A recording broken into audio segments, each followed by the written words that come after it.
We're at the point where God makes a covenant, an everlasting covenant, with Avram and his descendants. And we saw last time that Abram's faithfulness, Abram's commitment, whatever Abram does is a reaction to the unilateral covenant that God made with Abram and his descendants. And now it goes on and says, "This is my covenant which you shall keep between me and you, and your offspring after you. Every male among you shall be circumcised." Now God goes here on and says, I will cut something. Remember, we talked about that a covenant very often in the Old Testament is being cut. Also here will be a cutting, and it is painful. It's something very intimate. It changes something very crucial. The Bible talks about the circumcision of the lips, the circumcision of the ears or the heart. Anything uncircumcised in biblical understanding is unusable, or at least very difficult to use. The word to circumcise contains the root, in Hebrew means mul, and mul in Hebrew means also a counterpart. It signifies an image where two persons meet face to face, and in this case it is God that encounters Abram, meets him face to face in a very intimate, even embarrassing way.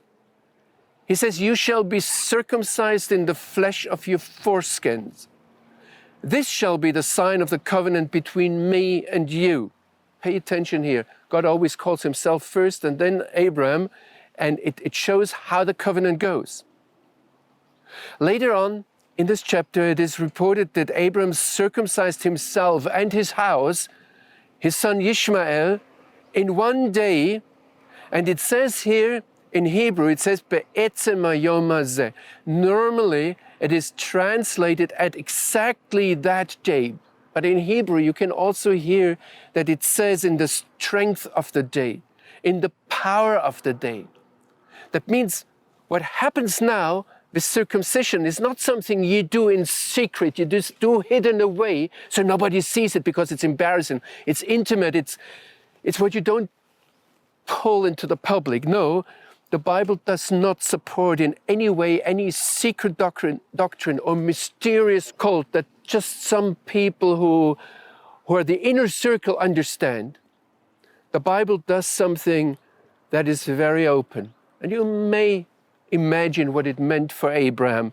"At the age of 8 days, every male among you shall be circumcised throughout your generations, whether born in your house or brought with your money from any foreigner who is not your offspring." Pay attention here. There is nobody to be in the household who is not circumcised. The Bible nowhere supports that a mix of religion lives in one house.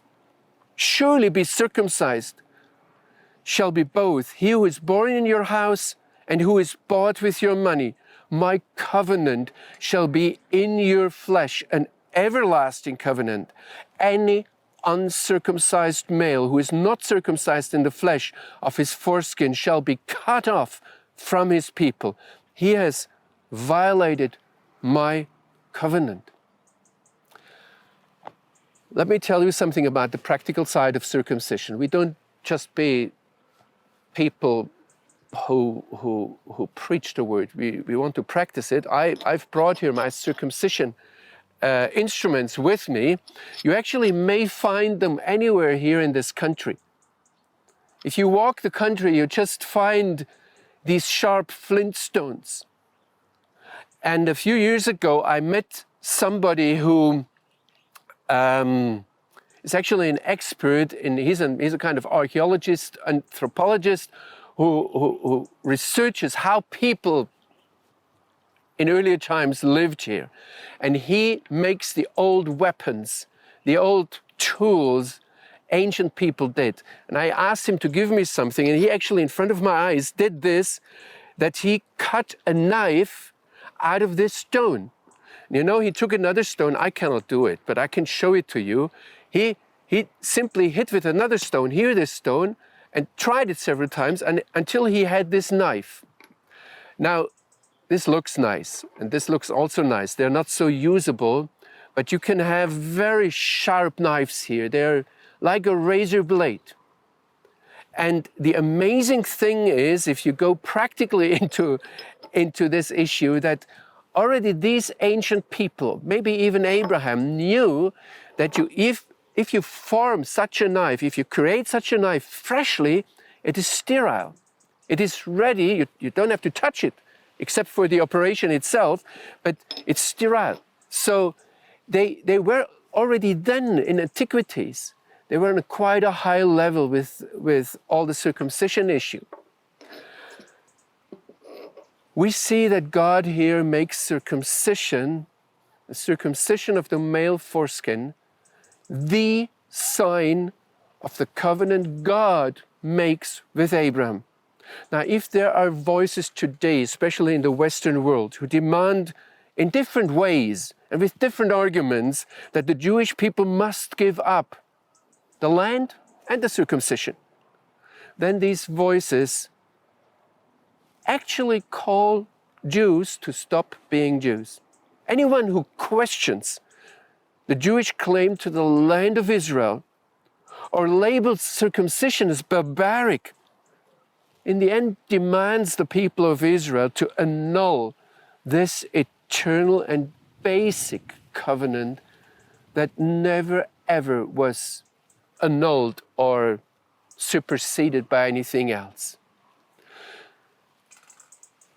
Let's be very careful here with our theology in looking at these things, but let's also be confident and remember that this is an everlasting covenant that was not made by Abraham or Sarah or any other people who had an imagination.